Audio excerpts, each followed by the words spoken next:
There we were, one of the few instances in my life where my father, mother, and I were together in the semblance of a family. I was trying on red boots that my father and mother thought were the ugliest thing in the world. To me, they were fashion, something that I would see in hindsight my parents lacked. For my father, to dress designer was to dress in class. For my mother, gray was the color of wealth and not eternal winter. Yet at the time their launched Dave Chappelle skit on the ugliness of these shoes I wanted crushed me. Saying that is really hard, and I almost want to cut off my tongue as I write that. But my mother has always been duped by people and thought that she was a light-hearted person because she never brought up their betrayals. For my mother, her intelligence was unquestionable, even at the face of the many people that betrayed her. To her, it was not that she was stupid or naive, but it was also not that they were necessarily evil.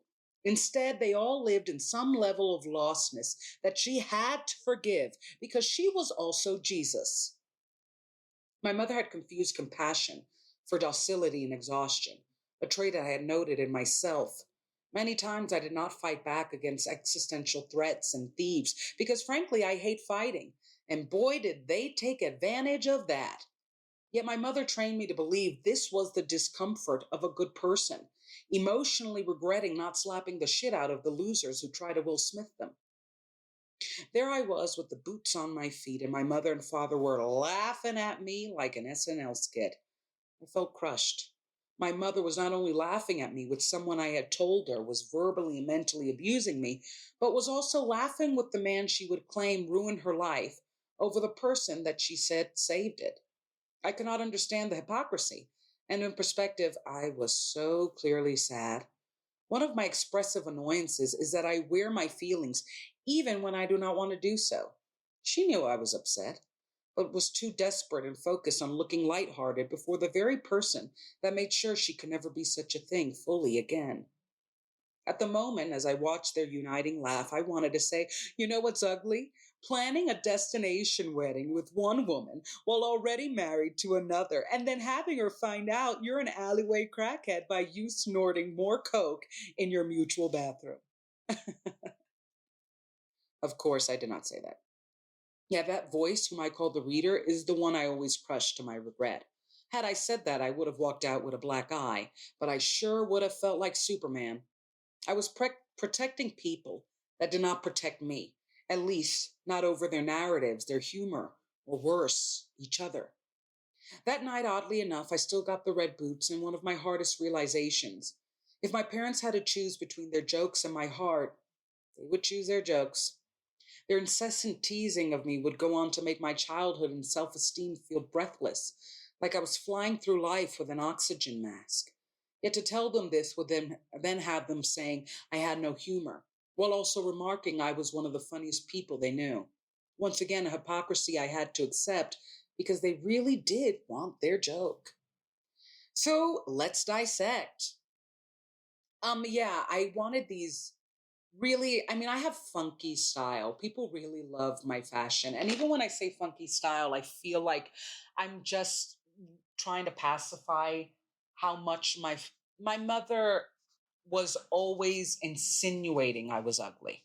That I or telling me I had bad fashion. She doesn't like how I do my hair, my makeup. There was I never looked good to her. My body, I could always be on a diet, and it haunts me till this day. And I think that moment in particular haunts me because she was always judging my looks every day, but it was between us. And it was and my father was always calling me ugly. And then I would tell her, and she would just say he had bad humor.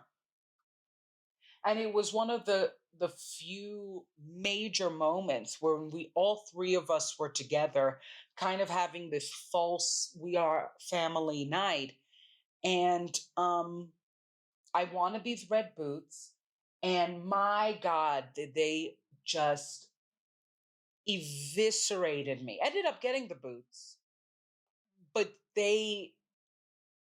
it's so weird because like I I felt like I got the boots more out of rebellion. Like I didn't even like them, but I felt like I liked them, but they made fun of me so badly that I started not to like them and feel ashamed that I liked them. But I still got them out of rebellion and out of like some kind of, last attempt to stay liking what I liked in the face of people that didn't like themselves. Because that was the thing. My mother always wanted to look really lighthearted. And then the door would close and she became a dictator, do this, do that, clean this, clean that, clean that. Why are you doing this? And I always felt when I look at my childhood that my father materially abandoned me. He was obsessed with me knowing that financially and physically in every way he was not showing up for me, but he was going to show up for his kids and for his grandkids. And even though he didn't like them, and even though he was terrified for his other wife, he was going to provide for them, whether it be by force or delusion, whatever, but not me. Like he was allowed to bring his darkness unto me. And with my mother, I just always felt and would witness how supportive she was and generous and loving she was to everybody else but me. But financially, she showed up, So it was this weird dichotomy of kind of having these different levels of emotional abandonment from my parents based on some level of finance. My father would never pay for me, and in order to prove that he would never pay for me or not feel bad, he would debase my humanity. My mother, I did not grow up with compliments or hugs. That wasn't her style. But I hated that her style was like dictator. Like, just do this, do that. Oh my God, you're going to wear this. Oh my God, you're like so overly critical. She might as well be a Virgo. And it made my childhood feel really breathless. And it made me feel towards my mother. And it's something that we have thought about time and time again. Like, she was disloyal. Like, you don't need to laugh with this guy. You don't need to prove you're cool with his bigamy and his addiction and his mental abuse of you. You're fine. You're over it, even though it continues.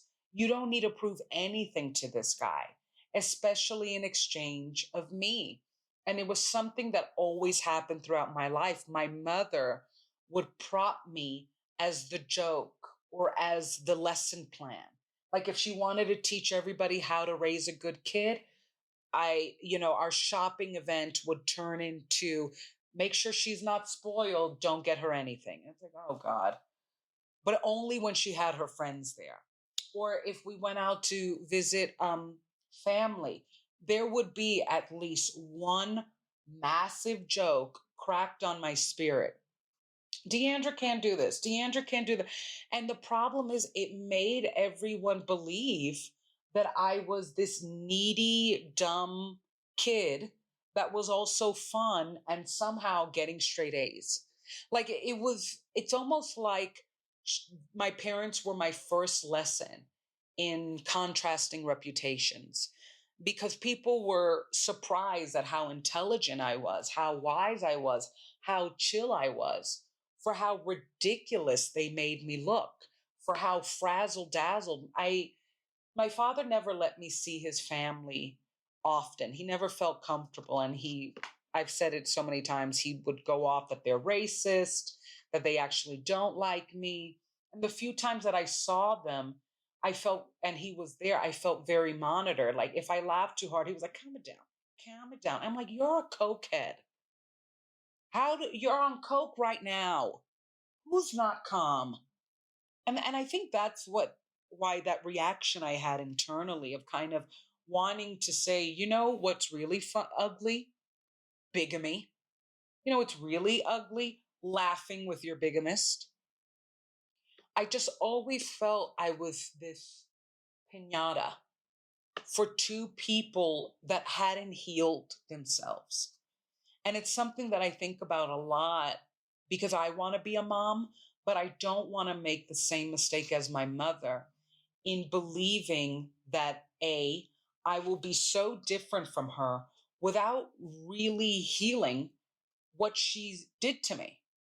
My grandmother was very harsh on my mom growing up and still is.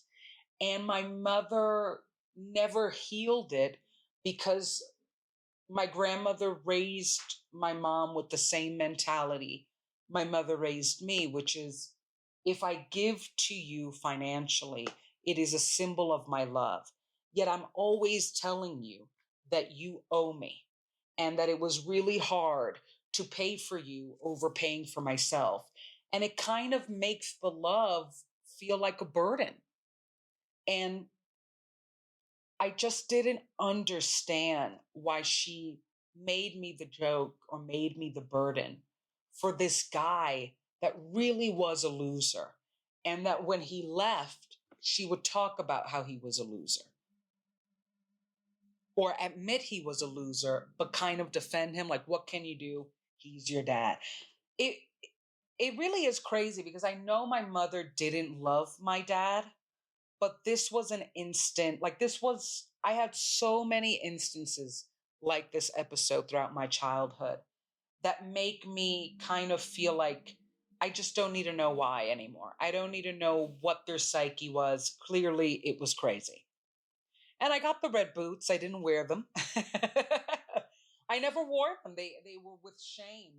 But I just told myself that in getting them, I really did something. And within a year, my mother secretly threw them out. So it was, no biggie.